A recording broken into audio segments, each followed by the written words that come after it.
It's 7 o'clock on Sunday morning, and I'm out for a stroll in the little lane off Mouse Lane in Stenning that leads up to the Downs.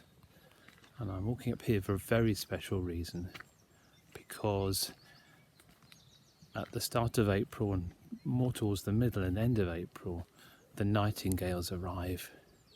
Have you ever heard of a nightingale?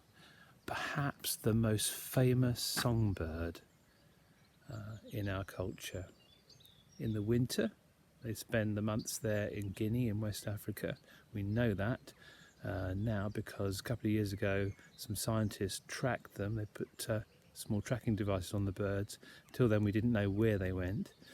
So they arrive here in April for their nesting season, and they're very famous for their song, which I hope you're going to hear in a minute. They've been the subject of poetry, love songs, very, very famous in our culture. Why is their song so special?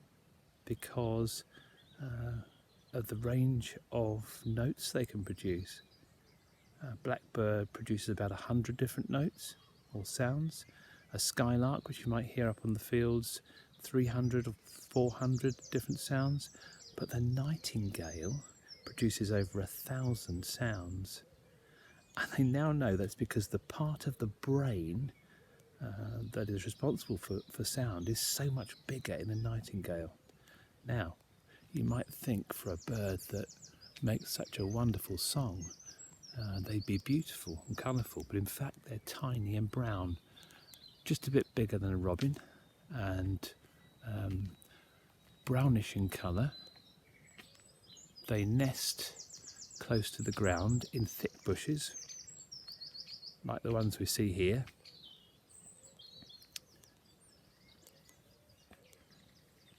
Oh, I think I just heard one then.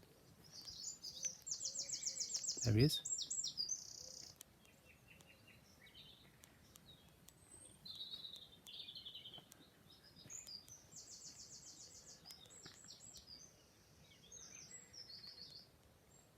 They became really famous again in the 1920s, about 100 years ago, when there was a famous radio broadcast when a cellist sat in her garden and accompanied the nightingales that lived and sang there. And it was repeated every year for about 12 years after that, and they made a recording in 1927. If you search on the internet, you might find it.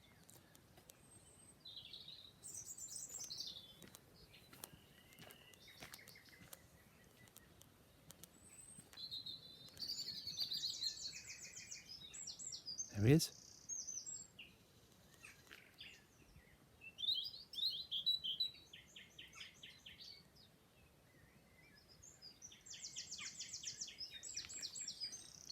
It's very seldom you see them. They're very secretive birds, and one of the things that makes them actually quite endangered now is the fact that deer have been browsing the ground where they like to nest.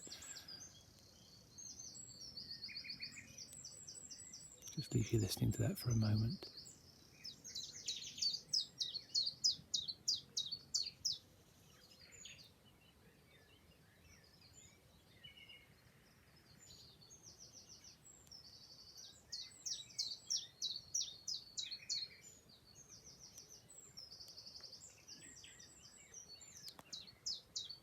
Check up what you can find out about nightingales.